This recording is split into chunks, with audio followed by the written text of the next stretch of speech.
What's up guys, today I'm going to teach you how to improve your jiu-jitsu as quickly as possible. Beyond just rolling more, obviously the more you can roll the better you're going to get, but that's not a very useful tip. I'm going to go over all the things that I did to go from white belt to black belt in just 7 years, winning multiple gold medals, absolute divisions, super fights, and MMA championship belts along the way. After just 5 years of training, I was beating good black belts in tournaments, and I want to be clear, I don't list my accomplishments to brag, but to give context. My goal from day one was to catch up to those with more experience than me as quickly as I could. I'll be honest, I'm highly competitive and hate losing, which is why I made sure to fast track my success, and now I'm happy to share my formula for success with you. The last tip is the most important, so make sure to stick around for the whole video. Number 1, drill. Drillers make killers. You don't need to roll every round. Instead, you can ask your training partners to drill with you. Beginners spend way too much time in terrible positions like bottom side control and mounts, and too much time getting submitted. Yes, you need to go through those things to improve and learn, but these aren't necessarily the best places to be in all the time to truly improve. You have to understand in jiu-jitsu, the battle is won in the guard and the guard passing. These are the most important skills in jiu-jitsu, but if you're new, you don't get to spend much time here because you're in terrible positions instead. Escaping side control is hard, and it's better to not be able to get there in the first place. If you reset after each guard pass back into your guard, you can work the whole round on developing your guard, rather than 10 seconds in your guard and the rest of the time fighting to survive. If you spend half your rolls rolling and the other half in your guard or guard passing, you'll develop the most essential skills of jiu-jitsu so much quicker than you would have otherwise. One drill I implement in my kids class especially is to have one person start on the top and one on the bottom. If the top player passes the guard, they reset to the bottom and play their guard. If the bottom person sweeps, they reset and now it's their time to pass the guard. It keeps going and going so both grapplers get to work both their passing and their guard. Again, the two most important skills in jiu-jitsu.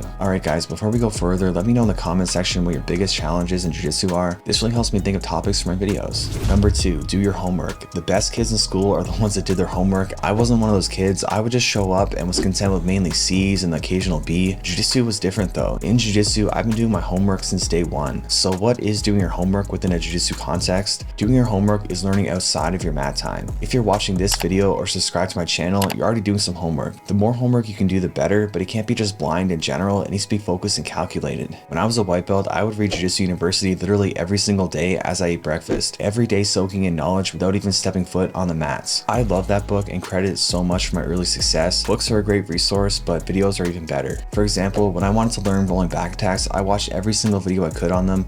Same thing goes for smash passing, half guard, guillotines, and plenty more. I would do a deep dive into a specific subject and work on that every chance I could during my actual rolling sessions. That way I could work on what I felt I needed to work on rather than just a random technique of the day. Watching multiple videos on the same subject is an excellent way to learn.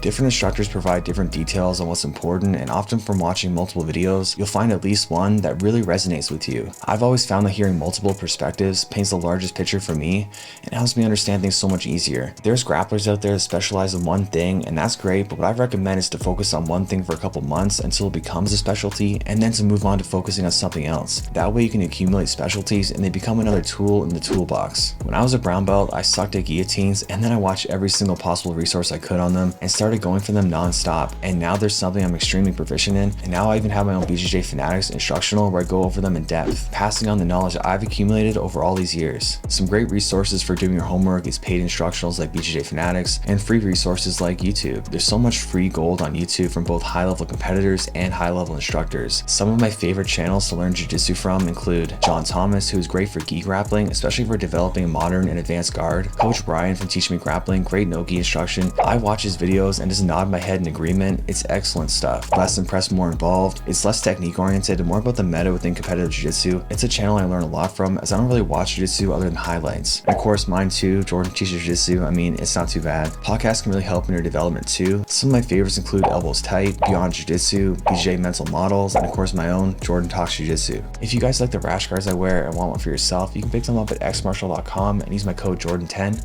for 10% off your order. Number 3, ask your training partners how they're beating you. If you belong to a good gym with healthy gym culture, your training partners will be happy to help. Don't just ask general questions like, is there anything I can do better? Ask them specifically what you did that allowed them to hit that knee slide on you or that submission or whatever it is. Not only will this teach you what you're doing wrong so you can prevent it, but it'll also teach you to recognize openings for you to go for these techniques for yourself. When I was a blue belt, one of my friends and training partners, Miles, would constantly hit knee slide passes on me.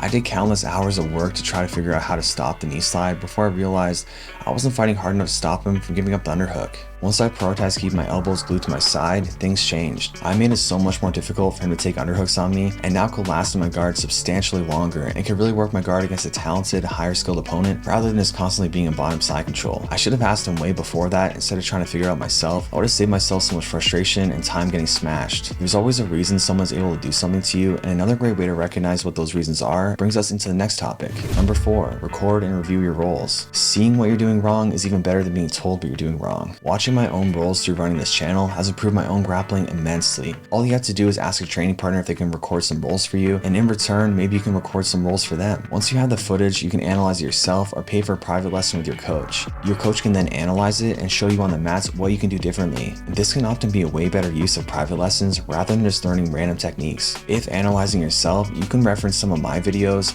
My How to Literally Never Get Submitted video, which covers inside position, is such a valuable tool to cross-analyze. My grips video, my 20 tips video will also provide valuable insights of what you can watch for in your matches. And last but most important is number 5, be consistent. Consistency beats intensity. If you're going to be somewhere in 10 years, you might as well be a black belt. If you go hard for a year or two and get frustrated that you aren't at the level you want to be, you may quit. Instead, enjoy the process and focus on consistency over intensity. This is supposed to be fun, don't take it too serious and let your ego get in the way, or you'll be like the countless people I know that have quit jiu-jitsu. They certainly would have been black belts right now if they stuck with it. Alright, hope those tips helped, and make sure to sign up for my newsletter to stay up to date with my upcoming training camps, my instructional courses, announcements, and free BJJ advice. As always, I'd like to thank my patrons to support the channel. You guys are awesome. I record and post all my gi classes that I teach at my gym on my Patreon. Alright, thanks for sticking around until the end of the video. If you're still here, please leave a comment or a fist bump, and I'll see you guys next time.